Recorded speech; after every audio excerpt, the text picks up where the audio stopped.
Berlatar tahun 1986, tepatnya 37 tahun silam, kisah akan berfokus pada sebuah desa di Jawa Timur.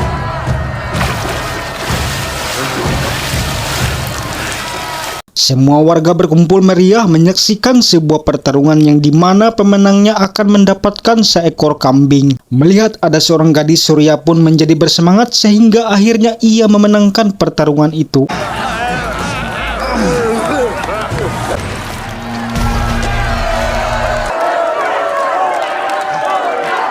Gadis ini bernama Susana dan ia sangat bahagia dengan tunangannya yang akan menjadikan kambing tersebut sebagai salah satu dari mas kawin nantinya. Kapan kau bayar? Setibanya berada di rumah, ternyata ada sekelompok orang yang sudah berada di situ dan kehadiran mereka rupanya menagih utang. Susana yang bingung lantas bertanya dan mereka pun menjawab, Gade rumah dan sawah kalian untuk judi sabung ayam. Sebagai seorang yang peduli dan sangat menyayangi, Susana tak tega dengan kesulitan yang mereka hadapi. Surya lantas memberikan kambing tersebut sebagai itikat baik agar mau memberi tempo untuk Susana sekeluarga melunasi utang tersebut. 3 hari kemudian di rumah seorang juragan tampak Susana sekeluarga diundang makan malam. Rupanya ayahnya Susana berutang dengan juragan ini yang bernama Raden Aryo. Penerusku. Maksud Raden mengundang mereka adalah ingin menyampaikan niatnya yang ingin mencari penerus keturunan dengan menikahi Susana. Ya, aku itu orang yang murah. Terlihat pandangan kurang suka dari istri pertamanya yang bernama Minarti.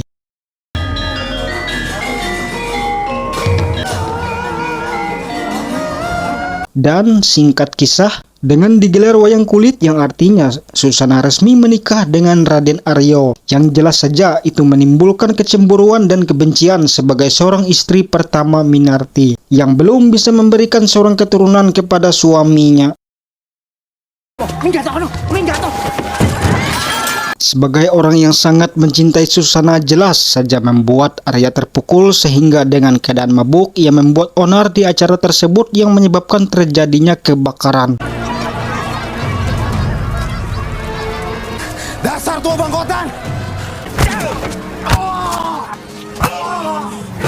Akibat ulahnya itu membuat Raden Aryo menjadi marah. Susana yang tidak tega memohon agar melepaskan Surya dengan berjanji akan menuruti semua keinginan apapun suaminya itu. Jangan, ampun Kang Mas, ampun. Kamu janji turuti semua permintaanku. Minarti jelas merasa cemburu dan sakit hati karena sekarang suaminya lebih menyayangi istri barunya yang diharapkan bisa memberikan keturunan.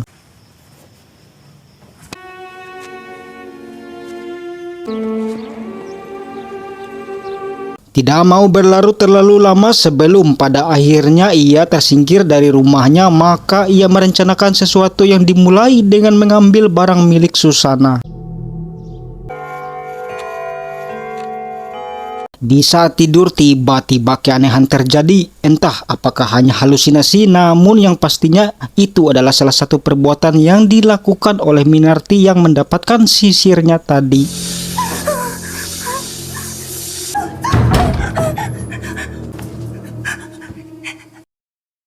Karena ketidakmanjuran santet yang telah dikirim sebelumnya, maka ia meminta santet yang lebih ekstrim lagi. Maka hal ini pun terjadi kepada Susana.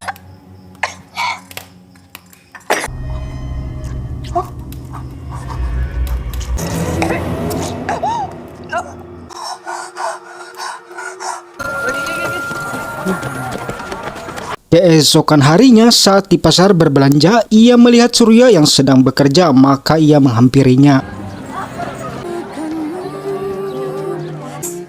Mas Surya, Walau bagaimanapun yang namanya saling mencintai, jelas mereka akan merasakan perasaan keterikatan. Surya menyadari semua terjadi karena Susana yang ingin menyelamatkan keluarganya. Setelah bertegur sapa dalam kecanggungan, Susana pun menceritakan bahwa ia diganggu santet. Menyadari nyawanya terancam oleh orang yang tidak menyukainya, yang tidak ia tahu siapa, maka melalui rambut yang ia temukan saat terkena santet, ia berharap Surya bisa membantunya.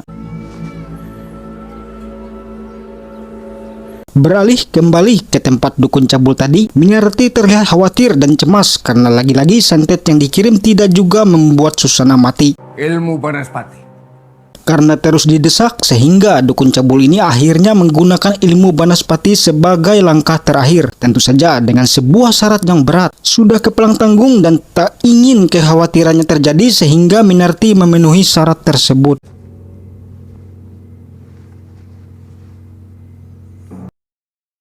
Dan saat yang ditunggu-tunggu oleh Minarti pun terjadi. Detik-detik ilmu Banaspati mulai bekerja. Nafas. Di air ketubannya sudah pecah.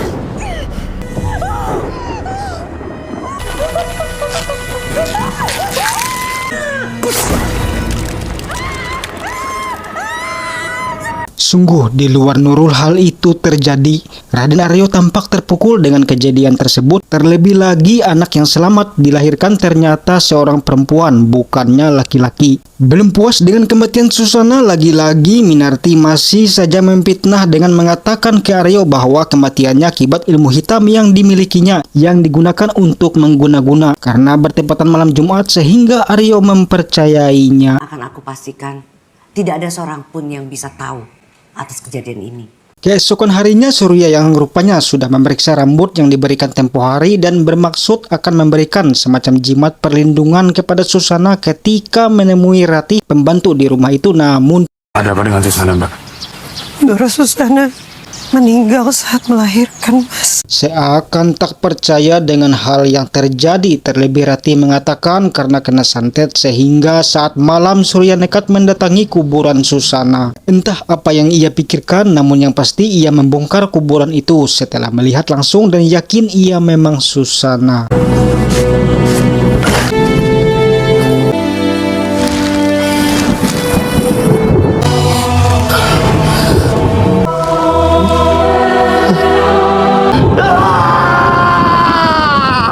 Maka ia di tengah hujan guntur terus berjalan membawa jasad tersebut. Merasa ada yang mengikutinya, maka ia pun berhenti. Dan Surya pun mulai berbicara dengan suara yang tidak berwujud yang mengatakan namanya adalah Samail. Nama kekasihku. Namaku Samir. Kau mau kekasihmu hidup lagi?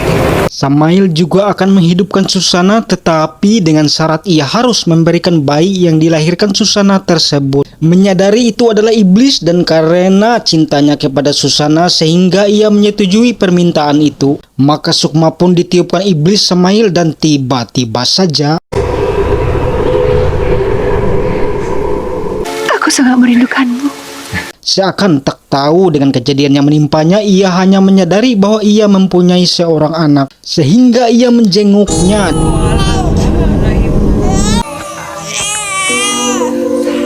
Dan sungguh sial nasib seorang pedagang bakso keliling yang menjadi korban keisengan Susana. Sesuatu yang telah mati di dunia ini apabila ia hidup kembali, maka itu bukanlah sosok ia yang dulu lagi, sehingga si tukang bakso ini harus mengalami kengerian yang terjadi. Bang, 10 mangkok lagi. Sudah habis, Mbak.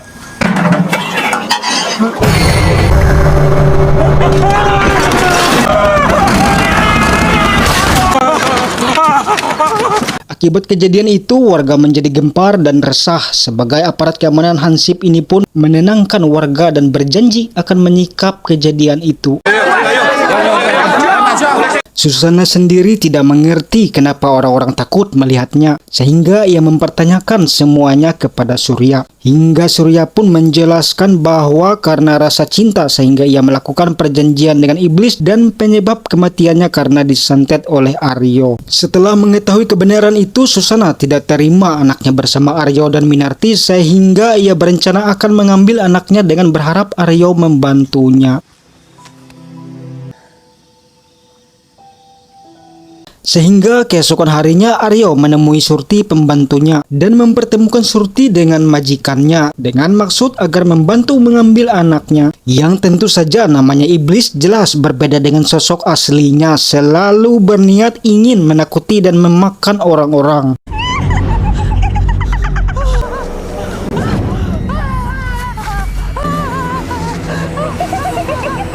Setelah dijelaskan oleh Aryo dan karena tidak mau dimakan oleh Susana, maka Rati bercerita bahwa anaknya terancam oleh Minarti. Ia pernah memergoki Minarti yang mau mencelakai anak tersebut, dan juga ia menceritakan ada kedatangan seorang dukun yang bernama Jaya yang memberi mantra pelindung di rumah itu karena Jaya mengetahui adanya keberadaan makhluk lain. Setelah mengetahui dan yakin bahwa dukun tersebutlah yang mencelakai Susana, maka Surya meminta bantuan Rati untuk mengantarkannya ke tempat dukun itu. Maksud kedatangan Surya adalah agar dukun itu mencabut mantranya di rumah itu agar Susana bisa mengambil anaknya, dan karena tidak sesuai harapan maka hal inilah yang terjadi. Kalian nggak tahu seberapa kuat.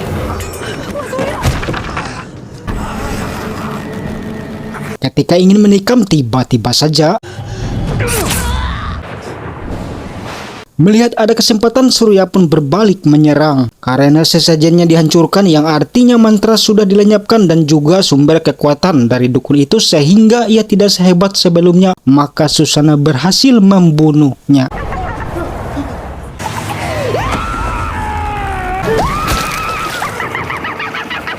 Singkat cerita, Opi yang menemui Susana di hutan karena tidak tega sendirian, maka Opi membawa ia ke rumahnya. Ada apa, Pra? Tiba-tiba temannya Opi datang. Rupanya temannya ini curiga bahwa Susana adalah sundal bolong, bukanlah manusia, sehingga ia membawa sebuah benda yang bisa mengetahui seseorang apakah manusia atau setan melalui abu orang mati peninggalan neneknya yang dikatakan Pinter, saking dalam ilmunya otaknya jadi gila. Sambil dipenuhi takut, mereka pun mulai melakukan pembuktian itu dan tiba-tiba saja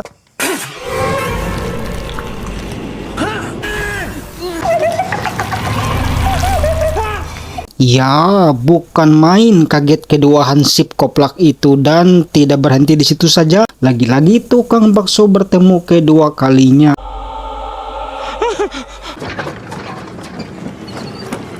Singkatnya, Surya pun telah menjelaskan semua kejadian dan hansip itu pun bersedia membantunya. Minarti terkejut mengetahui dukun andalannya sudah tewas, dan saat di rumah inilah yang terjadi.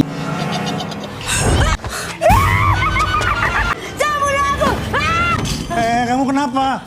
Kemudian Minarti mengatakan pada Aryo bahwa dukun yang memberi mantra rumah mereka telah tewas, lalu menunjukkan makam Susana yang sudah terbongkar. Akhirnya Aryo mengetahui bahwa semua perbuatan Surya dan kematian Susana dilakukan oleh Minarti yang cemburu. Singkatnya, setelah mengetahui mereka terancam, Aryo pun mendatangkan seorang dukun. Kemudian dukun itu memberikan sebuah jimat kepada Minarti. Ini untuk menjaga diri dari kekuatan makhluk tersebut. Awas wadon, saiki mulai. Kebetulan sedang ada perayaan di tengah kampung. Hansip tadi yang berniat membantu Surya, maka mereka mencoba mengecoh anak buah Aryo yang berjaga agar meninggalkan rumah itu supaya Surya bisa mengambil anaknya Susana. Sampean gak ikut? Rencana mereka berhasil, namun satu orang anak buah memilih tetap tinggal dan berjaga. Tiba-tiba sosok Ratih yang tidak mereka ketahui sudah meninggal datang. Raden Aryo yang menyadari anak buahnya tidak ada di tempat, maka mereka pergi untuk menjemput anak buahnya yang pergi tadi. Abuan. Apunten. Saat di dalam, Minarti tampak curiga. Rupanya sosok Susana yang menyerupai Ratih tadi. Namun disayangkan ternyata anaknya tidak berada di situ.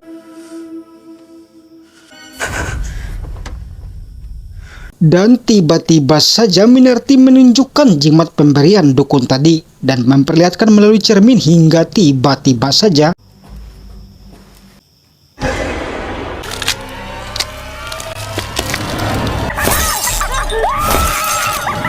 melihat keanehan terjadi, bergegas seorang penjaga masuk memeriksa, namun tidak bernasib baik baginya.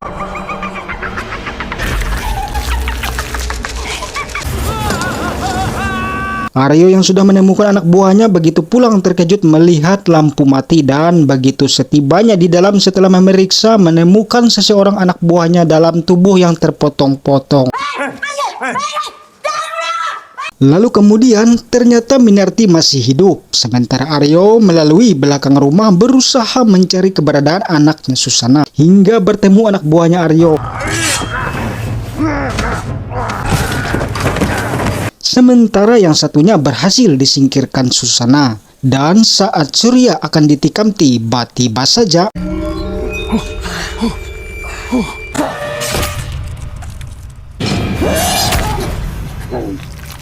setelah berhasil menghabisi anak buahnya, tiba-tiba saja dukun itu pun tiba dan berhasil melukai Susana, menjebaknya dengan paku sehingga Susana tidak berdaya. Namun saat bersamaan Surya yang tersadar berhasil melepaskan paku-paku itu sehingga inilah yang terjadi.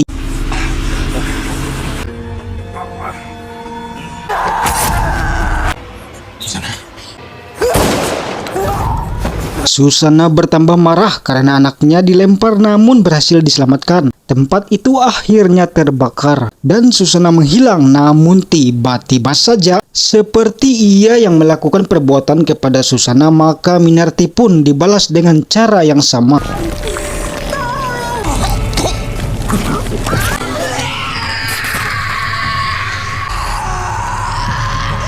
Sebagai sosok yang dirasuk Sukma roh balas dendam sehingga ia berhasil membalaskan dendamnya. Dan sebagai sosok iblis jelas menginginkan hal yang tidak mungkin dilakukan manusia. Surya tidak mungkin mau bundir dan membunuh anak itu hanya karena agar mereka bisa bersama. Sehingga melalui paku terakhir yang tersisa dari dukun sebelumnya tanpa diduga oleh Susana, tiba-tiba saja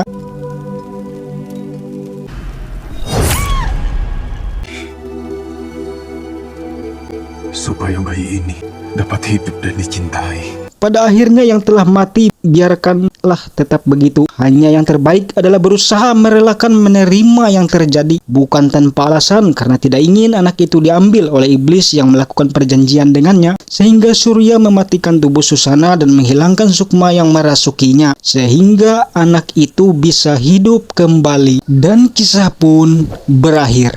Tapi bayi ini bukan milikmu. Aku ingin memberikan dia kesempatan untuk hidup sebaik-baiknya.